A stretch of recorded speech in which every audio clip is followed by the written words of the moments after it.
this is where we are now. And I tell them all the time, the windshield is much bigger than the rearview mirror.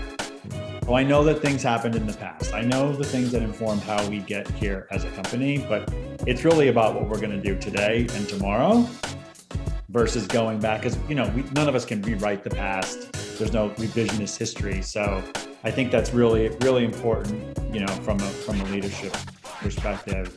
And the other thing I want to kind of add to that is I also believe in this, principle of just being a visible leader. So I don't ask people to do anything that I have never done. So if I was on your soccer team, I wouldn't ask you if I was the, coach or captain or manager. I wouldn't ask you to play goalie if I had never, put on the mitts and played goalie myself or know what it's like to be in that position.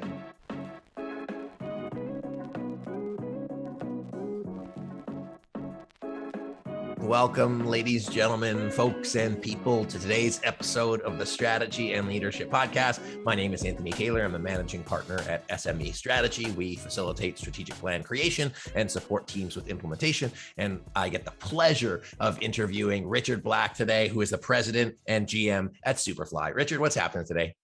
How are you, Anthony? It's great to be with you and your audience. I'm so excited to chat with you. I'm excited to learn more about, what you do on the day-to-day basis and your journey. And I'm excited to talk to you just before the holiday break, before you get to go, hopefully, on your vacation. But I won't digress too much about your vacation. Why don't you tell our listeners a little bit about who you are, what you do, what keeps you excited about your day-to-day life? Sure. I am, as you noted, the president and general manager of Superfly. I've worked in the advertising / marketing business for the past 30 years at a number of different agencies. And it's really the craft that I love. And my primary focus really is on brand experiences, which I think are just so critical to life for all of us. And especially, as marketers, but also even more importantly, as humans. Yeah, I got that. I'm a big marketing guy. I'm a branding guy by trade, but I'd really love to learn, how long have you been with Superfly as of today? I've joined Superfly about 16 months ago. I actually joined in the middle of the pandemic. I left my former company after 14 years working under the IPG umbrella. And a variety of roles there, senior roles within the organization. And I joined Superfly in probably one of the most interesting times you could join any company. I would agree. So what has that journey been like for you? Because obviously you had your previous role and you were with that company a long time. Leaders often come into new organizations, especially in leadership positions. They have the opportunity to create a new mandate, create a new future. And in your case, you did it through a challenging time. So maybe you can walk us through, what was your plan of attack walking in? What were some of the things that went well? What were some of the challenges without, of course, disclosing anything that's too private, but just like your journey in this new leadership role? Sure. Well, I think one of the most interesting things about the journey is that anything that I thought prior to joining the company pre-COVID, all of that went out the window. And I consider myself a really lucky, individual and leader in the fact that I got to lead in 2008 during an economic tsunami and saw the impact on our business and the industry as a whole. And then fast forward to, 2019, 2020, 2021, to really have to lead in uncertain times through, a healthcare, and the pandemic. So that in a lot of ways fundamentally shifted. Now, our core business is live experiences. So I came here with the mandate of, hey, how do I build upon the great legacy inside the company? And how do I prepare it for its next phase and next chapter? So I often, talk about really less about future-proofing the agency as a whole, but making it future ready. And so that was what excited me about joining the company. And yes, we had to throw in a little COVID in there to make it a little more interesting, but that's really what I came here to do. And that's really what I've been on since I joined. Cool. And so how did you rally your team around that future ready while also kind of maintaining the essence of the company while still, putting your own spin on it? What are like 2 or 3 practical things that you did, maybe starting with your leadership team or if you went with the company as a whole? Sure. I actually began to build my leadership value inside the company from the ground up. I think it's really important for when new leaders come in. Essentially, nobody likes getting a new boss. Whenever there are senior changes at the top of an organization, people wonder about, the individual and what does that mean for them? What does it mean for the organization? So that's really where I started. The number one question that I got was, well, what's your vision for the agency? And so I did one-on-ones with each person inside the company. I wanted to get to know them as human beings first. I wanted them to know me as a human being. I think, most people could go to my LinkedIn profile and see the things that I've done, but I wanted them to know about the individual, the person that was joining the company. Because in the outset, I need them more than they need me, because I, need to think about, well, how are we going to actually drive step change growth in the company, and who are the people that are going to do that, for me. So I started with, at the ground level, meeting with each individual person one-on-one. They were all done via Zoom, which, was interesting because we couldn't sort of sit face to face, and there was a lot of questions like, well, how tall is he? And, the things like that I'm popped still up. wondering how tall you are, but we can cover that later. We'll skip that. But and so, that's where I started. And then, from there, I really just kept basically open lines of communication and really pushed in radical transparency. So I think the hallmark of a really, really strong leader, not only is it being, vulnerable and not having all of the answers, you certainly have all the decision-making power, but you may not have all the answers. And so my approach has been, and I adapted, my leadership, style and principles, by really being, empathetic and vulnerable, because we're all living in the same period. We're all having the same challenges. And I just wanted people to understand that I have the same challenges too. My kids were in school, they were at home. My wife had gone back to work. Now she was back at home. We were all at home. Right. So, we all had to deal with that. And so there were a number of things that I did. One of them, when I kind of just sat down and rewrote my own leadership principles, I created this thing called HAVE, right? So it was, humble, agile, vulnerable, and empathetic. And I'm a little old school. I kind of have a moleskin book, and I wrote that down, and I would think about whenever I was addressing the team, whenever we'd have like an all hands meeting, and there's one every week, am I living these virtues? Am I living these principles every day? I continue to challenge myself to do that.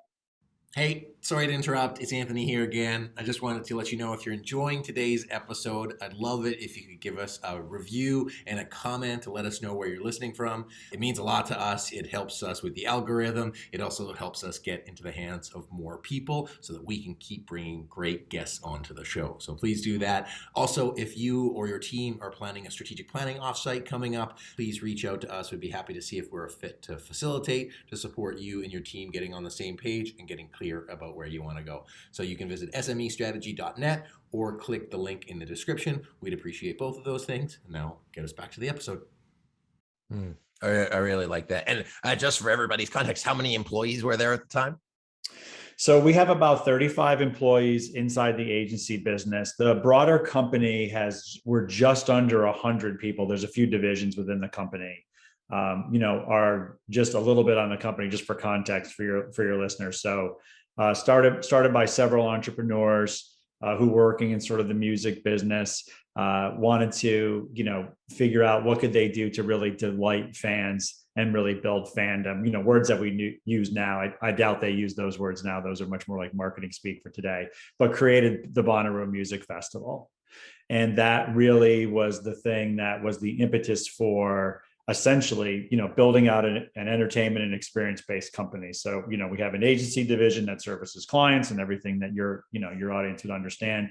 And then we also invest in our own IP. So we own a music festival called Outside Lands in San Francisco. We have new IP with the Friends Experience or The Office, and soon to be Prince. And so we build our own experiences for fans as well as we do it for clients. And so that's just a little like context so you can understand kind of where the company's coming from. Yeah, that makes sense. Well, what I really appreciated, as of course coming in there, because it's the reason I ask is it could occur as a lot of work. You're like, okay, I got to have 35, 40 like meetings one-on-one, like in a time, everybody's busy and that kind of stuff. And I know, coming through COVID, that was what people were doing right before everybody got kind of zoomed out, as it was Mhm. affectionately called. But I really appreciated, that not only it was less about, hey, here's my vision, but it was really asking, like, well, you were sharing your vision, but I assert probably also pulling in other people's vision to see where it aligned. Is that fair to say? Absolutely. I think I'd even put a finer point on it. I had yet to write my own vision. I had my own thoughts about the company from when I interviewed and my own research and people that I spoke to in the industry, but they were just that. They were thoughts. They were, uninformed. And to a certain extent, you could say as a new leader, you're kind of ignorant to what is really going on inside the organization. I think the strongest leaders are the ones that really kind of lead in that. So, I asked everybody what their superpower was, a little bit play on the words of the company being Superfly, but I asked what's your superpower, and so I got a lot of really interesting answers. Some people were like, I'm a Spider-Man. We had other people who were like, I can rapidly intake information. I'm truly, all I ever want to do is go to an experience. And so in my vision presentation, I took all that, made a word cloud, and I presented that back to the company. I was like, well, here's what I learned all about you. And I hope, you learned something about me. But putting all those collective words together was one of the ways that I was able to quickly, like, let's just coalesce the culture. Like, that is the difference between one agency and the next. It's the values of the company and its culture. Everything emanates and flows from that. So I think, for listeners, really understanding what the values are inside the company, making sure you live those, they get adjusted over time, but the great companies make fine adjustments. They don't make wholesale adjustments to their culture and their values. Yeah, I get that. Well, I really again, I appreciate how you did that. I appreciate how you pulled that out and said, like, hey, I heard you, or at least this is what I heard. And one of the other things I appreciated out of your approach to entering a new situation is that you had your own grounding values and behavior. So I have a stupid example for myself is I play soccer and I'm a soccer goalie, and I'm on this new team and I'm kind of uncomfortable. And I say, just be in the good position, make good decisions. That's the only thing I have to keep telling myself. And I tell me 100, 200 times a game. And then what I really appreciated about you is saying, hey, I'm in this new situation. And for me, I assert, is if I'm humble, agile, vulnerable, and empathetic, like, I'm going to be fine, because that's, what grounds me. Do I have that right? Was that how you were kind of approaching that situation? And was it what I think it was?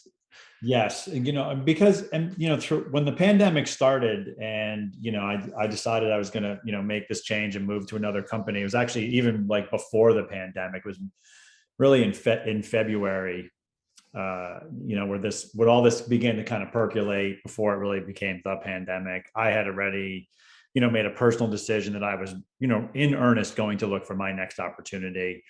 I had felt that I had done everything that I could possibly do at my last company. I wanted something new and different. Today, we would throw that into like the great resignation. But before that became a thing, I just thought, I want to do something. I want to do something else, but definitely related. And so, during that, I began to, think about being mindful, and to your exact point, keeping my feet firmly planted on the ground, almost like centering myself in a way. It's like, okay, so we're going to have this call, today, put my feet down, feel the earth underneath me, and then kind of, move forward from there. And so that way it just allows myself, and I think for the people on my team, to say, like, look, this is where we are now. And I tell them all the time, the windshield is much bigger than the rearview mirror. So I know that things happened in the past. I know the things that informed how we get here as a company, but it's really about what we're going to do today and tomorrow versus going back, because none of us can rewrite the past. There's no revisionist history. So I think that's really, really important, from a leadership perspective. And the other thing I want to kind of add to that is, I also believe in this, principle of just being a visible leader. So I don't ask people to do anything that I have never done. So if I was on your soccer team, I wouldn't ask you if I was the, coach or captain or manager, I wouldn't ask you to play goalie if I had never, put on the mitts and played goalie myself or know what it's like to be in that position.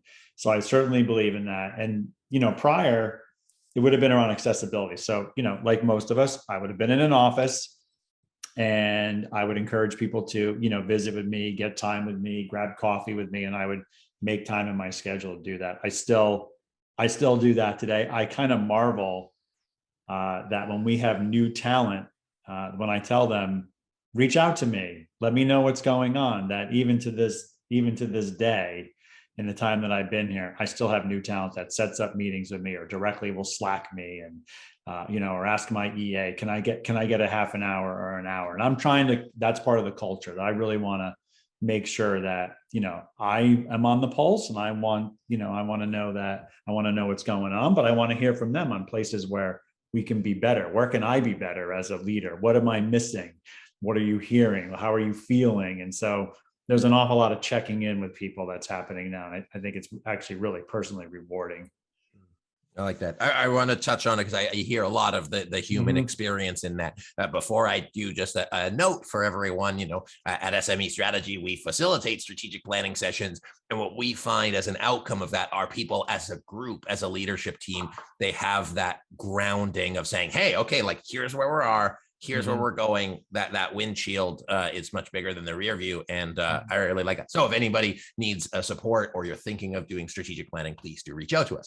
But Richard, a lot of what you talked about was about the human experience, the metaphor that you use. If like, hey, I'm not going to put somebody in net if I've never done it before. And it really shows a understanding.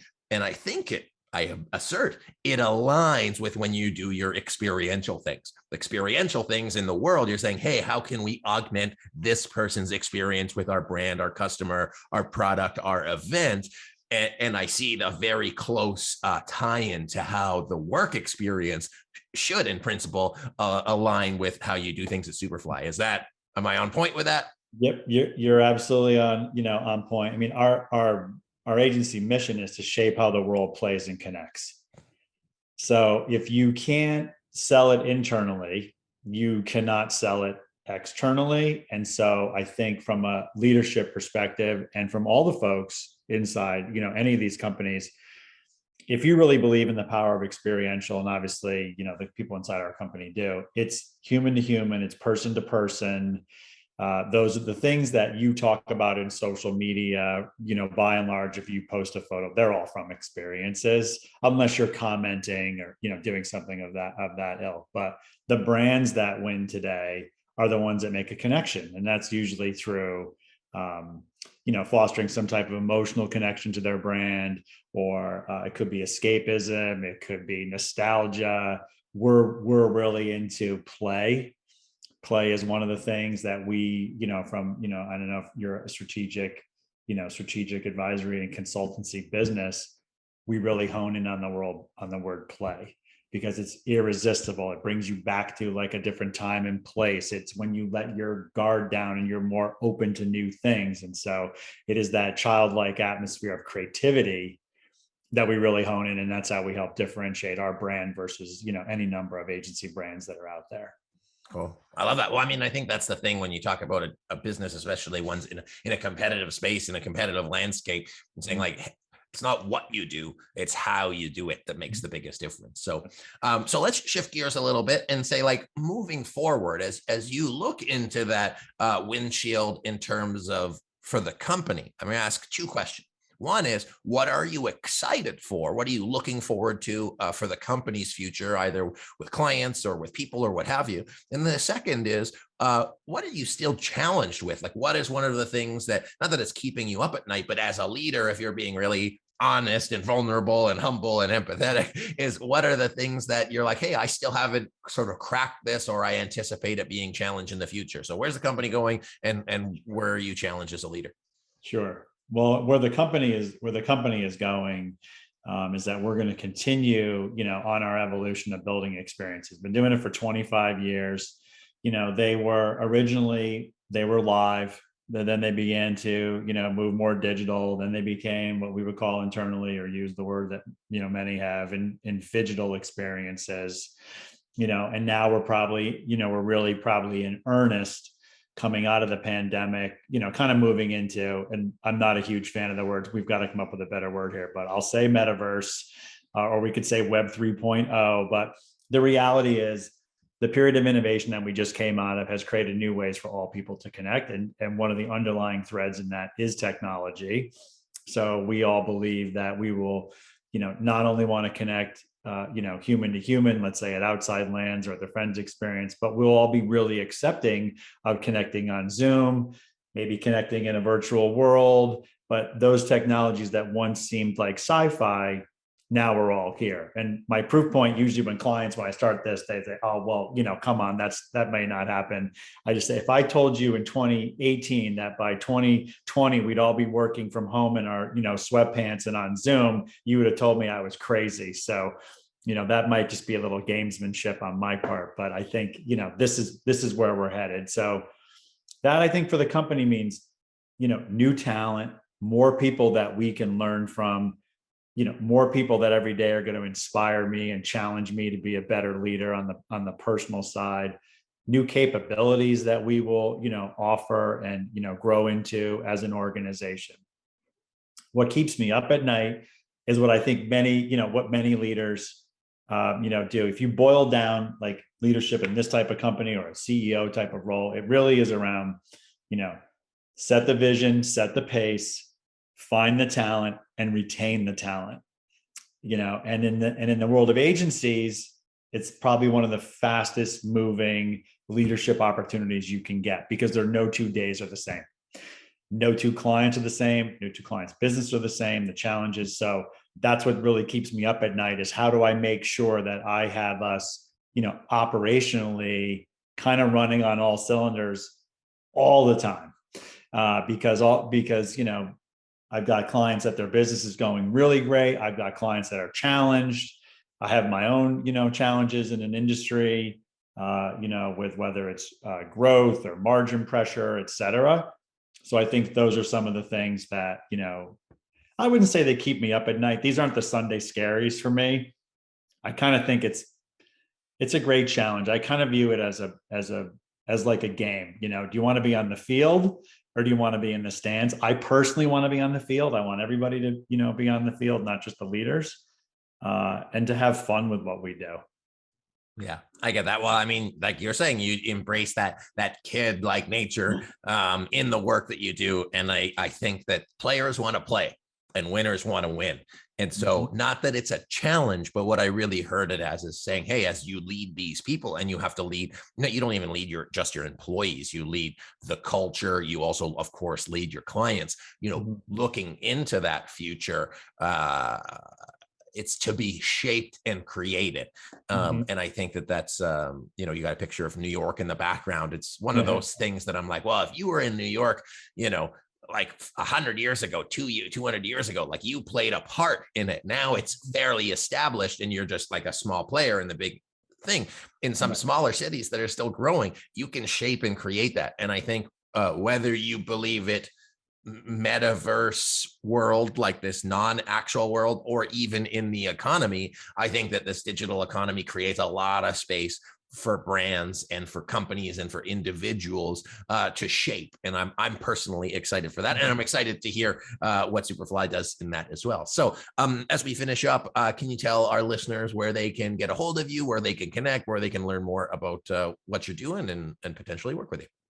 Sure. So you can always connect with us by going to our website, which is easy. But I'll give you my email as well. It's richard.black@superf.ly. So if any of your listeners want to reach out, and it doesn't always have to be for business reasons. I'm always looking to get to know people. And in a lot of ways, I'm in the talent and creative business. And so whenever I can connect with individuals, and if I can help pay it forward for someone or answer a question, I'm always happy to do it. It's why, I was really excited about the opportunity to meet with you and to go on your podcast and show and the rest of your team. So that's how to get a hold of me. Or you can do the more traditional stalking, find me on LinkedIn, et cetera. but I really appreciate you taking the time to, hear my views on, leadership. The pleasure's been all mine, Richard. Like, thanks for making the time. I took some cool stuff away. Hey, the word, what's sticking in my brain right now, other than Jimmy Snuka, is the word talent. And it's like the talent of people, not just the jobs and roles, but like what their capabilities are and the importance of continually developing those capabilities in the future. So anything else you want to say to our audience before we finish up? No, well, I wish all of you a wonderful holiday. And certainly the best as we move into the new year, and for everyone to stay strong, and to remember that everyone that joins any type of company or anything, you get hired based on your potential, and we typically define that as everything that you've never done yet. So really lean into the stuff that you've never done, because that's where I think you find like your greatest challenges, your most joy, and ultimately that's where you find your success. So again, Anthony, thanks for having me here today. It's my pleasure, Richard. And thank you to our audience for listening. And if giving us 5 stars on iTunes, Stitcher, or SoundCloud is something you've never done, Richard is encouraging you to do that and embrace something new. And then also, please share this podcast with somebody in your network that might find it valuable and give them some holiday listening. So my guest today, thank you, Richard Black, President and GM of Superfly. My name is Anthony Taylor. This has been the Strategy and Leadership Podcast. Thanks for listening. Thanks for watching. And until next time.